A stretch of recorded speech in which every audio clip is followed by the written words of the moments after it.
UP और उत्तराखंड की खबरों के लिए एबीपी गंगा को सब्सक्राइब करें और बेल आइकन दबाएं। सनिर्माण कर्मकार कल्याण बोर्ड पिछले करीब 2 महीने से विवादों में है। इस विवाद से जुड़ा एक और बड़ा खुलासा हुआ है। कैबिनेट मंत्री हरक सिंह रावत ने 2017 में हल्द्वानी से यह दफ्तर देहरादून में शिफ्ट किया था। इसकी 2 वजह मानी जा रही है। सबसे पहले उनके करीबी अधिकारी दमयंती रावत को हल्द्वानी दफ्तर में ना बैठना पड़े, इस वजह से इस दफ्तर को हल्द्वानी से देहरादून में शिफ्ट कर दिया गया। तो वहीं हरक सिंह रावत के करीबी और पूर्व जिला पंचायत अध्यक्ष लक्ष्मी राणा की बिल्डिंग में दफ्तर को शिफ्ट किया गया। यानी कि शिफ्ट जहां से किया गया वो भी करीबी को फायदा पहुंचाने के लिए, जहां शिफ्ट किया गया वहां पर भी करीबी को फायदा पहुंचाने के लिए। यह भी हरक सिंह रावत के करीबी जहां पर शिफ्ट किया गया ये दफ्तर। यह भी कहा जा रहा है कि इस पूरी बिल्डिंग में अलग अलग ऑफिस का बिजली का बिल भी श्रम विभाग के खाते में ही जा रहा है। कहा जा रहा है कि हरक सिंह रावत ने इन दोनों को आर्थिक लाभ पहुंचाने के लिए यह फैसला लिया।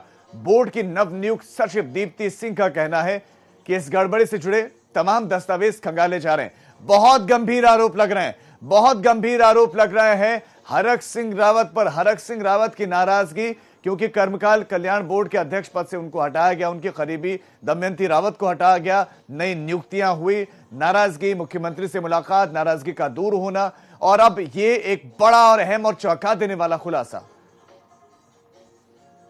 अग्रीमेंट में ये लिखा हुआ है कि किराए की धनराशि का अलग से भुगतान किया जाएगा, लेकिन कहीं पर भी ये 50% जो धनराशि अकेले हम दे रहे हैं, तो जैसे हम 50% जो टोटल बिल आता था बिजली का, उसका 50% हम दे रहे हैं, तो वो हम जो ओनर है उन्हीं के नाम हम बिल काट रहे हैं। तो ये किस प्रकार से हो रहा है, इसका कहीं पर कोई अग्रीमेंट, उसका कहीं कोई वो नहीं है, विधिवत स्वीकृति नहीं दिख रही है।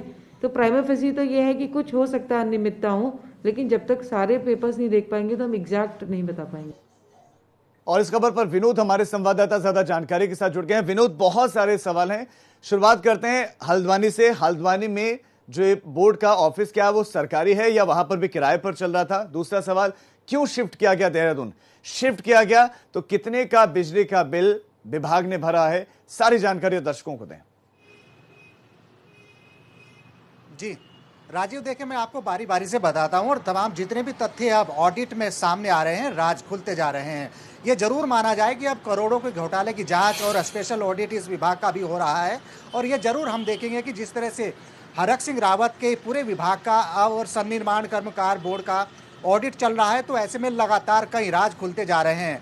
2017 में कैबिनेट मंत्री हरक सिंह रावत ने इस पूरे दफ्तर को हल्द्वानी से देहरादून में शिफ्ट किया था और उसमें 2 वजह मानी जा रही हैं। 2 महिला करीबी हैं हरक सिंह रावत के। सबसे पहले जो पूर्व यानी बोर्ड में जो सचिव रही हैं दमयंती रावत, उनको हल्द्वानी ना बैठना पड़े, जिसके चलते इस दफ्तर को हल्द्वानी से देहरादून शिफ्ट किया गया। और ये भी मैं आपको बताऊं कि शिक्षा विभाग से दमयंती रावत डेपुटेशन पर थी श्रम विभाग में। और जब हम ये भी जानते हैं कि करीब खंड शिक्षा अधिकारी की अनुमानित जो सैलरी होती है वो 60 से 80 हज़ार के बीच में होती है, लेकिन डेपुटेशन पर दमयंती रावत यहाँ 2 लाख रुपए की सैलरी ले रही थी। ये तो दूसरी बात है। अब मैं दूसरी बात ये बताता हूँ कि हल्द्वानी से इस दफ्तर को शिफ्ट करने की वजह ये भी थी कि दमयंती रावत को हल्द्वानी में ना बैठना पड़े, और उसके बाद ठीक जो दूसरी उनकी करीबी महिला है यानी पूर्व जिला पंचायत अध्यक्षा लक्ष्मी राणा की बिल्डिंग में इस दफ्तर को शिफ्ट किया गया। और आप ये देखिए, इस पूरी बिल्डिंग में 4 फ्लोर है और 4 फ्लोर में 2 फ्लोर श्रम विभाग के हैं, जबकि पूरा बिजली का बिल श्रम विभाग के खाते से जा रहा है। जो अभी ये विनोद, ये बहुत महत्वपूर्ण पॉइंट है। मैं चाहता हूं कि इस पर आप थोड़ा सा और गौर करके बताएं और ज्यादा दबाव देके बताएं।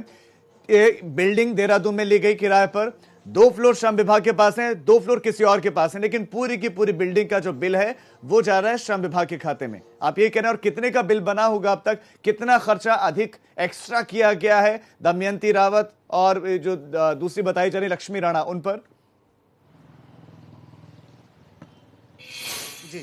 देखिए राजीव, अभी जो नवनियुक्त सचिव अभी इस विभाग में आई हैं यानी दीप्ति सिंह अभी सचिव हैं, उन्होंने ये माना है कि वित्तीय गड़बड़ी जरूर हुई है और ये भी बताया कि ऑडिट तो इस विभाग का चल ही रहा है, लेकिन अगर कुछ गड़बड़ी हुई तो ऑडिट का भी स्पेशल ऑडिट थर्ड पार्टी की ओर से किया जाएगा। अब मैंने जैसे बताया कि इस पूरी बिल्डिंग में 4 फ्लोर हैं और 4 फ्लोर में श्रम विभाग यानी कर्मकार कल्याण बोर्ड के दो फ्लोर हैं और पूरी 4 फ्लोर का बिजली का बिल श्रम विभाग के खाते से जा रहा है।